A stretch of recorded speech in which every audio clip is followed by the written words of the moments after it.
Hello बच्चों, आज inorganic का केमिकल बॉन्डिंग का हाइब्रिडाइजेशन का एक शॉर्ट ट्रिक लेके आए हैं जो आपको अच्छा लगेगा। क्योंकि बहुत सारा प्रॉब्लम होता है कि हाइब्रिडाइजेशन निकालने के लिए स्ट्रक्चर बनाना पड़ता है, बड़ा बड़ा स्ट्रक्चर बनाना पड़ता है और हाइब्रिडाइजेशन निकलता नहीं, बच्चे लोग का प्रॉब्लम में होता है। उसी स्ट्रक्चर को देखते हुए अभी एक फार्मूला लाए हैं, उस फार्मूला के देखिए।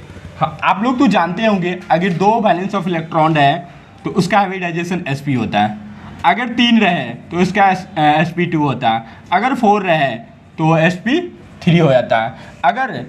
अगर आपके 5 रहे तो sp3d1 हो जाता है। ये तो आप लोग जानते ही हैं। तो जानते हैं कि फार्मूला है क्या? जानते हैं फार्मूला है क्या? अगर वैलेंस ऑफ इलेक्ट्रॉन एक से वैलेंस ऑफ इलेक्ट्रॉन 1 से 8 के बीच में रहे, 1 से 8 के बीच में रहे, ठीक है, 8 के बीच में रहे, उससे हम 2 से डिवाइड कर देंगे। अगर 9 से 56 के बीच में रहें, 9 के 56 के बीच में रहें तो उसको हम 8 से डिवाइड कर देंगे। ये फार्मूला बहुत ज़रूरी है याद रखना। अगर ये फार्मूला आप याद रख लेते हैं तो किसी भी नंबर ऑफ हाइब्रिडाइजेशन निकालने के बहुत इजी हो जाएगा। चलिए देखते हैं, प्रैक्टिस करते हैं, क्वेश्चन को लेके चलते हैं। जब तक आप क्वेश्चन लेके नहीं देखेंगे, प्रैक्टिस नहीं करेंगे, तब तक समझेंगे नहीं। पहला नंबर क्वेश्चन लेते हैं आप PCl5।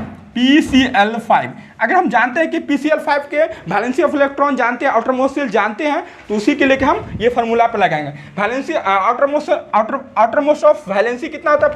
5 होता है फास्फोरस का, प्लस क्लोरीन के 7 और 5, तो कितना हो जाएगा टोटल? 40 हो जाएगा। तो 40 को हमको डिवाइड कितना से करना है? 8 से डिवाइड करना है। 40 से कितना? 8 से डिवाइड करना है। तो 40 को हम 8 से डिवाइड करते हैं तो कितना हो जाएगा? 5 हो गया। अब 5 हो गया, वैलेंसी ऑफ इलेक्ट्रॉन कितना हो गया? 5 हो गया। हम जानते हैं, यहाँ पे हम बताए थे कि 5 का क्या हो जाता है? sp3d2 हो जाता है। तो sp3d1 हो जाता है, हम जानते हैं। यहाँ पे दूसरा लेते हैं। जैसे मैं दूसरा क्वेश्चन आता है कार्बन डाइऑक्साइड, CO2 ले लेते हैं। तो कार्बन का आउटरमोस्ट संख्या कितना होता है? 4 होता है। और ऑक्सीजन कितना होता है? 6 होता है। तो 6 × 2 तो कितना हो जाएगा आपका? मतलब कि हो गया 6 × 12, 12 × 4 16 हो गया। अब देखो 16 है तो किसके बीच से डिवाइड करेंगे? फिर 8 से डिवाइड करेंगे। तो 8 से डिवाइड करेंगे तो 2 हो जाएगा। तो इसके 2 हो गया। तो यहाँ देखें कि यहाँ 2 है, वैलेंसी ऑफ इलेक्ट्रॉन 2 है, तो इसका हाइब्रिडाइजेशन क्या हो जाएगा? sp हो जाएगा। दूसरा क्वेश्चन लेते हैं। दूसरा क्वेश्चन क्या लेते हैं? वाटर ले लेते हैं। क्या ले लेते हैं? वाटर ले लेते हैं। वाटर में देखते हैं कि इसका 2 हो गया, तो वाटर 2 हो गया, इसका 2 हो गया, प्लस 6 8 हो गया। तो इसका भी हो जाएगा, वाटर का sp3 हो जाएगा। इसी तरह से और सब क्वेश्चन लेके आप बना सकते हैं।